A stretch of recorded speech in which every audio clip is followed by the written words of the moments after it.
Hey guys, what's up? Today I'm going to show you how to record automations in MPC beats using your cue links or knobs. So let's get started. The first thing before you start automations and automating your tracks is that you need to go to edit and preferences and make sure that the control option under your MIDI controller is enabled, else you won't be able to record your automations. So the next step is to go to the program edit mode and you will see the cue link menu right here. So there are different modes for the cue links. There are project, program, pad scene and pad parameters. So the screen mode is not that helpful. It is just used to mute the pads or simultaneously pad, which you can very well do from this section and this section. Essentially no need to automate that. So we'll jump right into the pad parameters. The pad parameter option is used to modify everything that is present here. So the velocity, the fine tuning or the level of the layers, different layers of the samples, you can do everything using this pad parameter.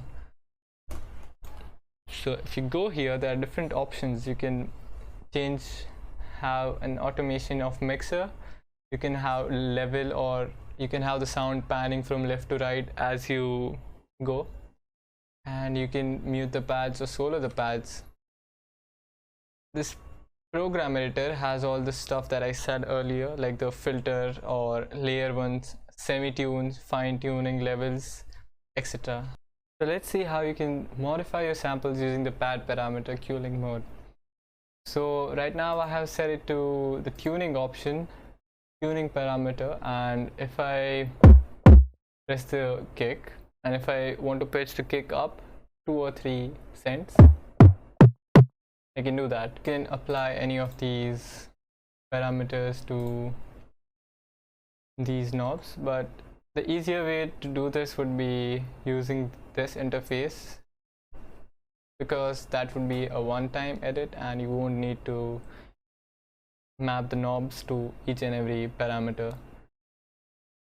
Now if you go to the pad scene, this is similar to the pad parameter, but you can have different knobs mapped to different things. So if you see in the pad parameter, each and every knob was mapped to tuning. You can have under the pad scene, you can have different knobs mapped to different things. So let's say this is level. If I want this to be tuning, I can have this individual knob to be tuning. The only limitations for the pad scene and pad parameter cue link modes are that if you see right here, the source of this is just a single pad. You cannot modify multiple pads at the same time or have the similar effects to multiple pads. So this is currently A1, A2, A3. So it will have just one of these pads changing with these parameters, which is not very helpful while we're automating. So let's move on to the program cue link mode where the actual fun begins. So let's see. Here we can have the option to modify the source.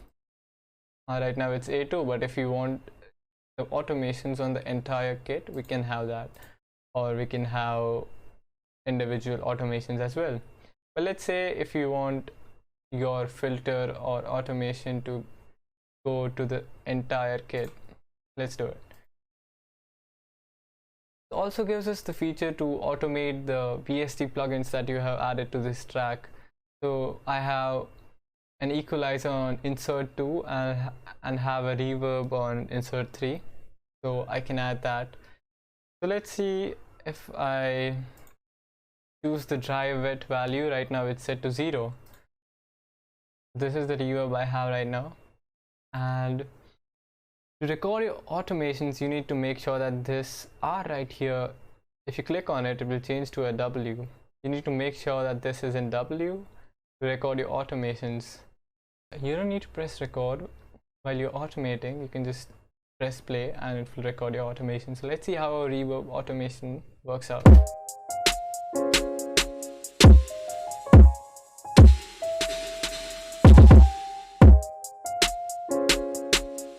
So as you can see, I was not even recording and it recorded the automation values. Well, this was just an example. It doesn't sound that great. Let's remove this automation and let's go ahead with the next part of the queuing mode. The only limitation the program mode had that you cannot automate multiple tracks at the same time. There was just an option to choose the drum kit and not the piano, or if you have any other synths going around at the same time.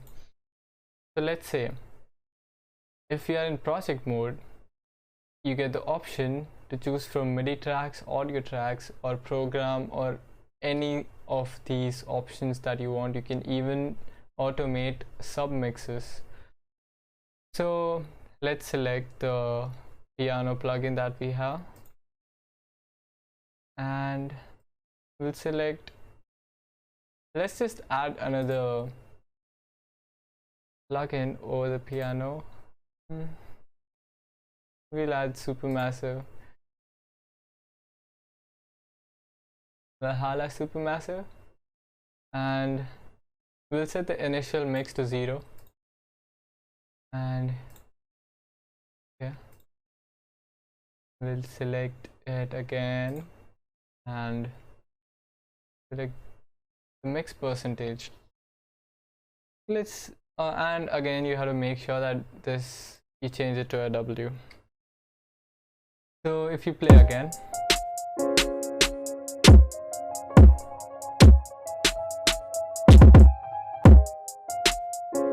you can see how our mix changes. Oh, okay. Alright, similarly I have this one mapped to the drum kit and it has an equalizer on.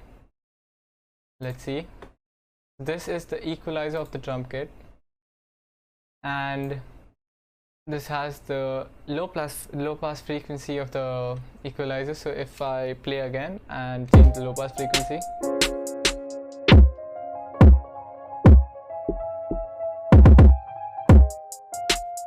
yeah, so that's how you can automate multiple tracks at the same time using the project queuing mode. That's about it for this video, guys. If you have any questions regarding this video, let me know in the comment section. Thank you for watching. I'll see you in the next one.